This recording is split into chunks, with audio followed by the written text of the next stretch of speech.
Tonight the topic is Satipatthana. Not just Satipatthana Sutta, but Satipatthana, the subject. And this subject is not a subject that all Buddhists want to know much about.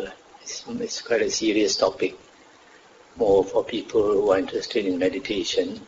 And otherwise, if a person is not that interested in meditation, it will appear pretty dull. But Brother Ing Chai asked me to talk about this subject. So I will begin with the Samyutta Nikaya.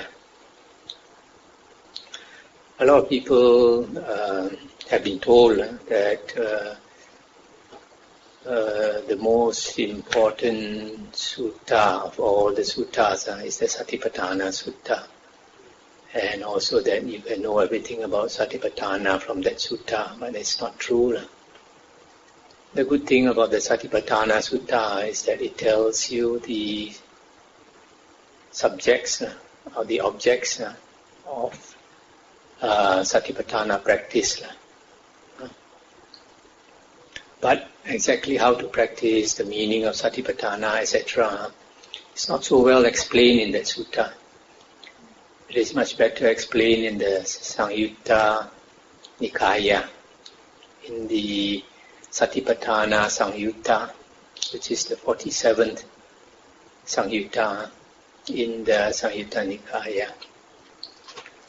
And there are several suttas that throw light on the meaning and practice of Satipatthana, much more than the Satipatthana Sutta. A lot of people make this mistake of only concentrating on the Satipatthana Sutta, and they get a biased view on Satipatthana. It's like the simile of the blind man trying to find out what the elephant looks like. So one blind man grabs hold of the leg of the elephant, and then he says the elephant is exactly like a coconut trunk. Another one catches the body and he says it's just like a wall. And so all these are biased views. It's one-sided views, narrow views. So you have to get an overall picture by studying a lot of suttas. And many of these suttas concerning Satipatthana are in the Satipatthana Samyutta. And not only there, and in the Satipatthana Sutta, even other Nikayas, Tika Nikaya, Majjhima Nikaya, Anguttara Nikaya, they also talk about Satipatthana from different perspectives. So it is good to know many suttas so that you can see a rounded view, rounded picture. So now I'll start off with the Satipatthana Samyutta. The first sutta in the Satipatthana Samyutta is called Ambapali. Thus have I heard. On one occasion, the Blessed One was dwelling at Vesali in Ambapali's grove. There the Blessed One addressed the monks thus, Monks, Venerable Sir, or Bhante, the monks replied. The Blessed One said this. Before I go into that, I'll just go into this footnote. In the Venerable Bhikkhu Bodhi's translation of this Samyutta Nikaya, he has this footnote. What follows here is the Udesa, condensed statement of the Satipatthana Sutta, without the Nidesa, elaboration. So actually this part that you're going to hear is actually part of the Satipatthana Sutta, just the first part, without the elaboration of the objects. Sorry, before I go into this sutta, first I must tell you what is Sati and Satipatthana. The definition of Sati is given in about 9 suttas throughout the Nikayas. For example, Anguttara Nikaya 5.14 and Majjhima Nikaya 53. The meaning of Sati is given as he remembers and calls to mind what was said and done a long time ago. So from here you see that sati has a lot to do with remembering. Remembers and calls to mind what was said and done a long time ago. The quality of remembering. Now why is it we need to remember? Later you will find that the Buddha says when you practice sati or satipatthana, you have to remember to put your mind on 4 objects, namely the body, feelings, mind and Dhamma. And the Buddha said not to put your mind to the 5, out through the 5 senses, like seeing, hearing, smelling, tasting and touch. And the Buddha calls that the Mara's domain. You can get caught by Mara when you start to enjoy sights and sounds and smells and tastes and touch. That's why the Buddha said that we should always remember to call to mind the 4 objects of sati. So that is why sati has to do with remembering. Always to remember, to put your attention more on these 4 objects of sati whenever you can, because you cannot all the time put your attention on these 4 objects. Why? Because sometimes when you are walking on the road, if you are not looking around, you might fall into a drain, knock into a lamppost. So you also need to put some attention out to the 5 senses. But the Buddha said not to grasp at these 5 sense objects, because otherwise you can get caught by Mara or Satan. So now, Satipatthana is something else. Sati, actually, right sati is the 7th factor of the Noble Eightfold Path, right? So Satipatthana is slightly different. And to understand what is Satipatthana, here the footnote by Venerable Bhikkhu Bodhi, he says, the commentaries offer 2 derivations of Satipatthana, one from Sati and Upatthana, meaning the establishment of mindfulness. The other is from Sati and Patthana, the foundation of mindfulness. The former, establishment of mindfulness, emphasizes the act of setting up mindfulness. The latter, the foundation of mindfulness, the objects to which mindfulness is applied. The commentaries lean towards the derivation from Sati plus Patthana, but the former is certainly more original and is supported by the Sanskrit word. So here, Venerable Bhikkhu Bodhi is saying that Satipatthana means the establishment of mindfulness, where some people translate it as the foundation of mindfulness. But these 2 also, you don't understand very much about Satipatthana. You know that Sati has to do with remembering. Actually, the word Sati, a good translation would be recollection. Most monks use mindfulness. If you use mindfulness, it is also okay, as long as you remember. It is mindfulness directed to specific objects, not general mindfulness.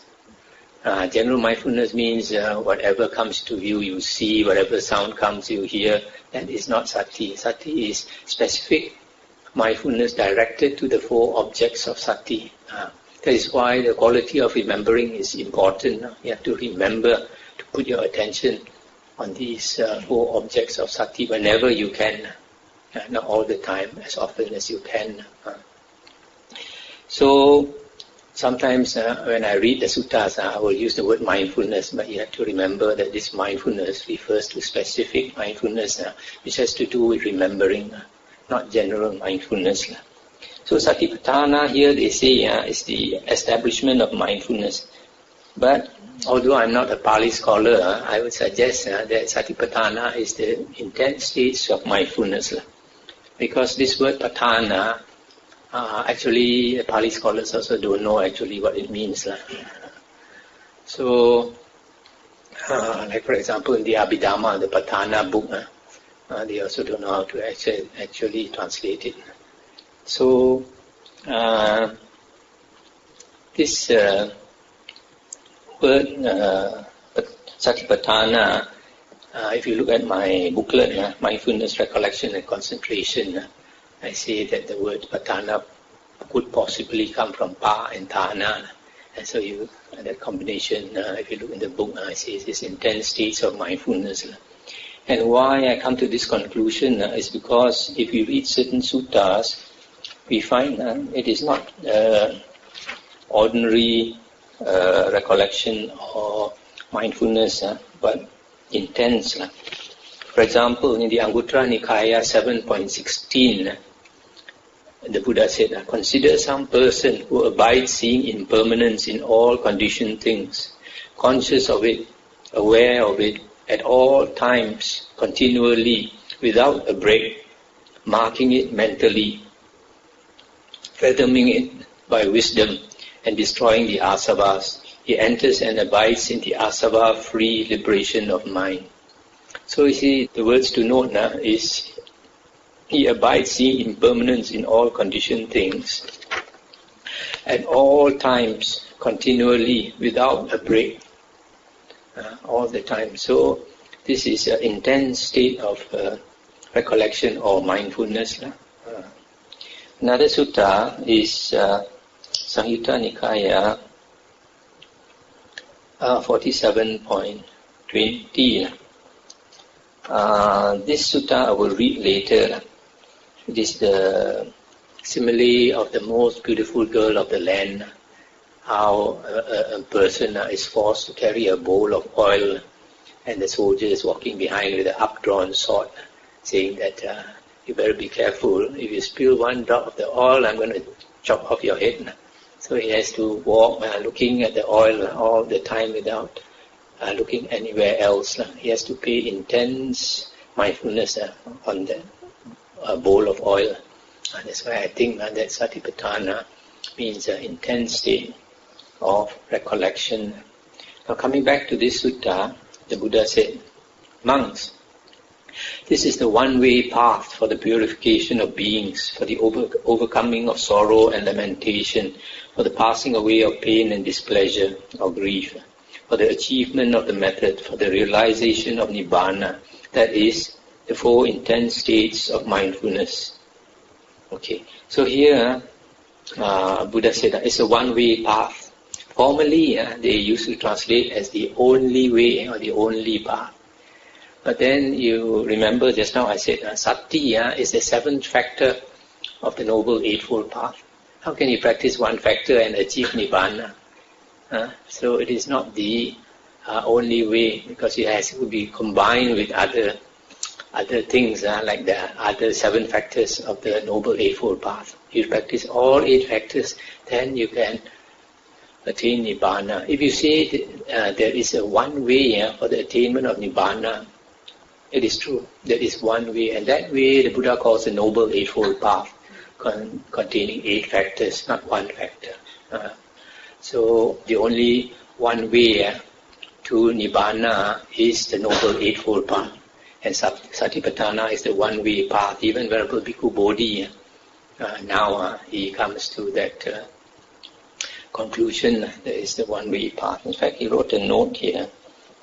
He says, Ekayano Ayang Mago is often translated, this is the only way, or this is the sole way, implying that the Buddha's way of mindfulness is an exclusive path.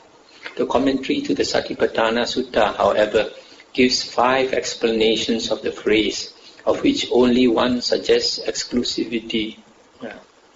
So it is a one-way path, or a path leading one way only. That means if you practice Satipatthana, it only leads you to Nibbana, not somewhere else. Here a monk dwells contemplating the body in the body, ardent, clearly comprehending, mindful, having removed covetousness and displeasure in regard to the world. He dwells contemplating feelings in feelings, ardent, clearly comprehending, mindful, having removed covetousness and displeasure in regard to the world. He dwells contemplating mind in mind, ardent, clearly comprehending, mindful, having removed covetousness and displeasure in regard to the world. He dwells contemplating Dhamma in Dhamma, ardent, clearly comprehending, mindful, having removed covetousness and displeasure in regard to the world. Now I look at his footnote now. What does he say concerning body in the body?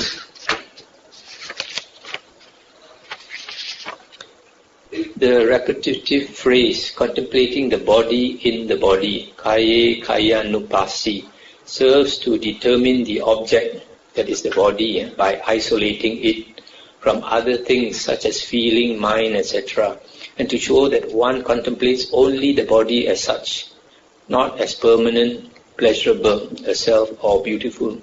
Similarly, in regard to the other three establishments, or the three intense states of mindfulness, ardent, atapi, connotes energy, clearly comprehending, sampajano, implies wisdom.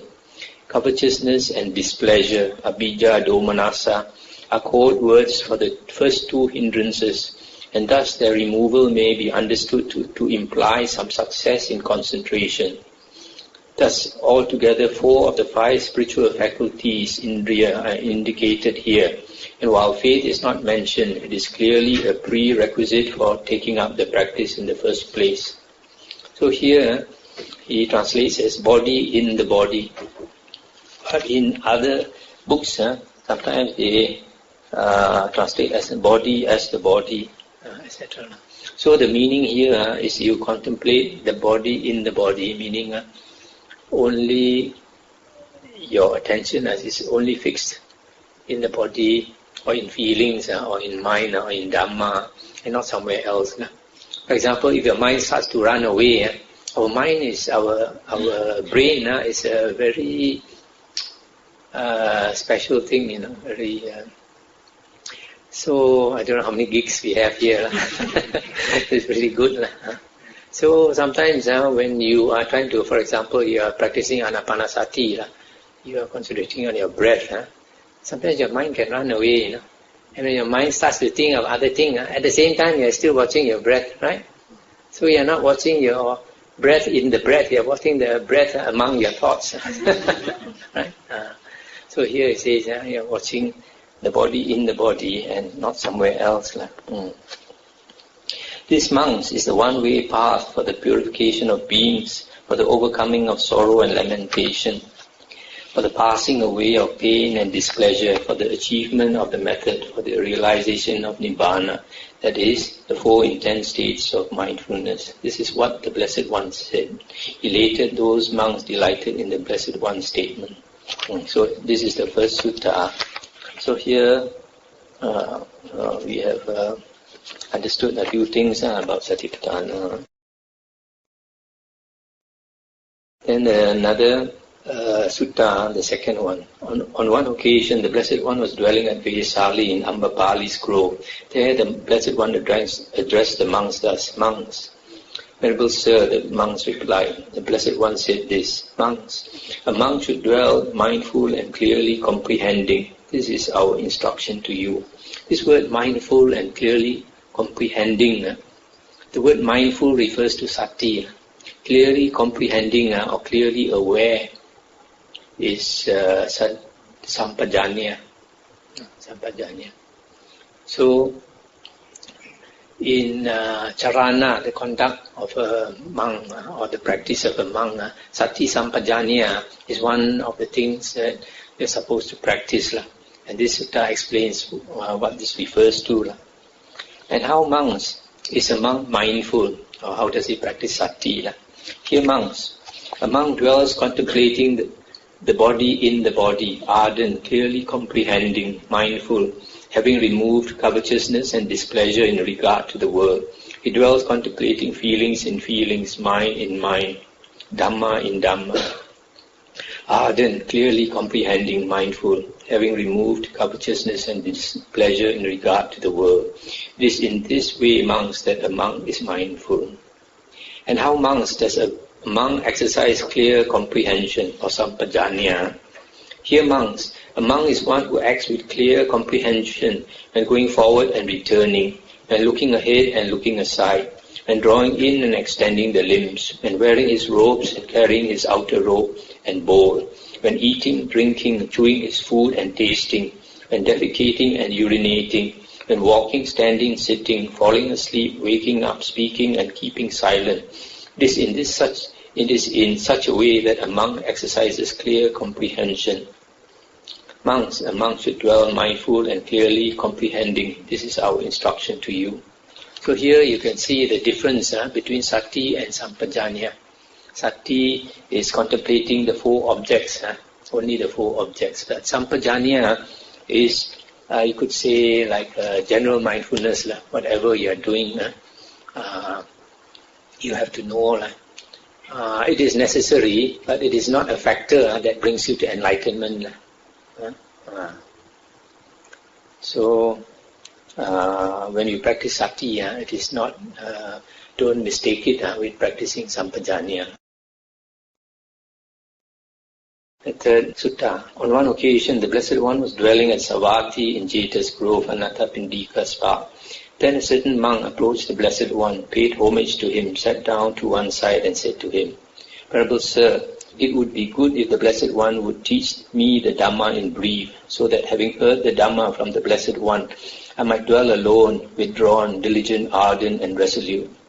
You see, the Buddha encouraged his monks to stay 5 years when they are new. After they have just taken the higher ordination, they're supposed to stay 5 years with a teacher and learn especially the suttas and the Vinaya from that teacher. And after 5 years, they are supposed to go off and practice. And the Buddha encouraged them to stay alone, to go off to a secluded place and stay alone. So this monk wanted to go off and stay alone. So he asked the Buddha to give him some instruction. Then the Buddha said, it is in just such a way that some foolish persons here make requests of me, but when the Dhamma has been spoken to them, they think only of following me around. And then he said, let the Blessed One teach me the Dhamma in brief. Let the Fortunate One teach me the Dhamma in brief. Perhaps I may understand the meaning of the Blessed One's statement.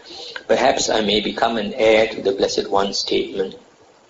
Then the Buddha said, well then, monk, purify the very starting point of wholesome states. And what is the starting point of wholesome states? Virtue that is well purified and view that is straight. Then, monk, when your virtue is well purified and your view straight, based upon virtue, established upon virtue, you should develop the four intense states of mindfulness in a threefold way. What for? Here, monks, dwell contemplating the body in the body, internally, ardent, clearly comprehending, mindful, having removed covetousness and displeasure in regard to the world. Dwell contemplating the body in the body externally, ardent, clearly comprehending, mindful, having removed covetousness and displeasure in regard to the world. Dwell contemplating the body in the body, internally and externally, ardent, clearly comprehending, mindful, having removed covetousness and displeasure in regard to the world. Similarly, contemplate feelings in feelings, mind in mind, Dhamma in Dhamma. So, now, firstly here, what is important is, what is the starting point of wholesome states? The Buddha said, virtue that is well purified and view that is straight. Then, monk, when your virtue is well purified and your view straight, based upon virtue, you should develop the four intense states of mindfulness in a threefold way. So here the Buddha is saying, before you practice Satipatthana, first you make sure your foundation is there. And what is that foundation? Sila and right view. If you don't have Sila and right view, you cannot succeed. So, Sila here refers to Aryan Sila, not to 5 precepts. Aryan Sila. Aryan Sila means the 3 factors of the Noble Eightfold Path. Right speech, right action, and right livelihood. This right speech and right action will mean 7 precepts. 3 body precepts and 4 verbal precepts. And then right livelihood, that means you earn a livelihood without harming others. So you must have this sila, and then you must have right view. And right view is understanding the Four Noble Truths. And that you get from listening to the Dhamma or studying the books. So right view comes not from meditating, but from listening to the Dhamma. Because in the Majjhima Nikaya, I think Sutta 43, it is stated that there are two conditions for right view. The first one is the voice of another. The second one is thorough attention. The actual words is the voice of another. It's not listening to the Dhamma. It's the voice of another. That means another person teaches you the Dhamma. Then only you can get right view. You cannot get it yourself by meditating until doomsday. So that is why when a Sammasambuddha appears in the world, he teaches the Dhamma and Aryans arise. Without the Sammasambuddha teaching the Dhamma, cannot get Aryans arising. This is very important that we uphold our sila and listen to the Dhamma to get right view. Once you get right view, then you have entered the stream. And after you have entered the stream, then only you learn to meditate. So don't try to meditate before you get right view and practice your sila.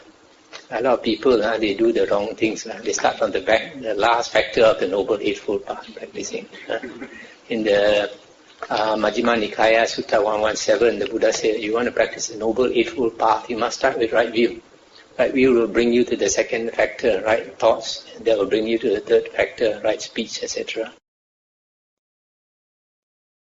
Okay, the fourth sutta. On one occasion, the Blessed One was dwelling among the Kosalans at the Brahmin village of Sala. There, the Blessed One addressed the monks thus: Monks, those monks who are newly ordained, not long gone forth, recently come to this Dhamma Vinaya, should be exhorted, settled and established by you in the development of the four intense states of mindfulness. What for?